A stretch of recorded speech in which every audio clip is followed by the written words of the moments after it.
बिस्मिल्लाहिर्रहमानिर्रहीम। अस्सलाम वालेकुम फ्रेंड्स, कैसे हैं आप? आई होप सब ठीक ठाक होंगे। मैं भी ठीक हूँ। आज हम बनाने वाले हैं बहुत ही मज़ेदार गाजर का मुरब्बा, और बहुत ही मज़ेदार और बहुत ही जल्दी बन के रेडी हो जाता है, तो आप भी ज़रूर ट्राई कीजिएगा। तो चलें बनाना स्टार्ट करते हैं। सबसे पहले हमने एक कढ़ाई लेनी है और कढ़ाई में ऐड करेंगे हम 1 कप पानी। पानी ऐड करने के बाद हम इसमें ऐड करेंगे 1 कप चीनी, और चीनी ऐड करने के बाद हम इसको अच्छी तरह पकाएंगे। ये देखें, इस तरह ये 1 कप मैंने चीनी ऐड कर दिया है। और अब हम इसको जब तक अच्छी तरह बॉयल नहीं आ जाता, ये चीनी बिल्कुल मिक्स नहीं हो जाएगी, तब तक पकाएंगे। ये देखिए, ये पकना शुरू होगी। अब मैं इसमें ऐड कर रही हूँ 1 लेमन का जूस। इससे ये इसकी शेल्फ़ लाइफ बढ़ जाती है। और 2 अदद इलायची वो ऐड कर देंगे। बहुत इजी है बनाना, कोई मुश्किल नहीं, घर में आप आराम से बनाएं और अपने बच्चों को खिलाएं। बहुत फ़ायदेमंद रेसिपी है ये।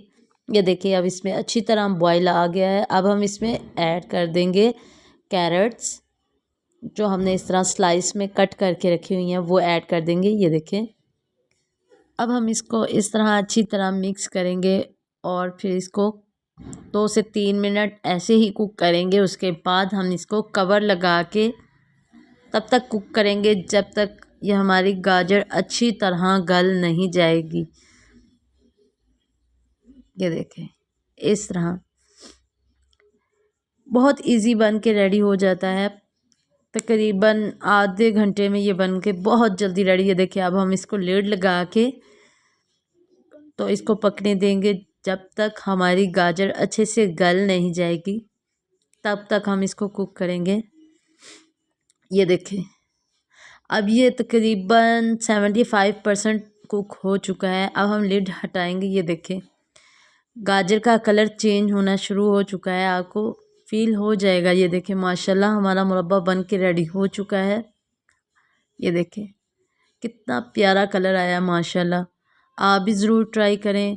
आपको हमारी रेसिपी कैसी लगी हमें ज़रूर बताएं और ज़रूर ट्राई करें। अगर अच्छी लगी है तो इसे लाइक, शेयर और सब्सक्राइब ज़रूर कीजिएगा। दुआओं में याद रखिएगा। अल्लाह हाफिज़।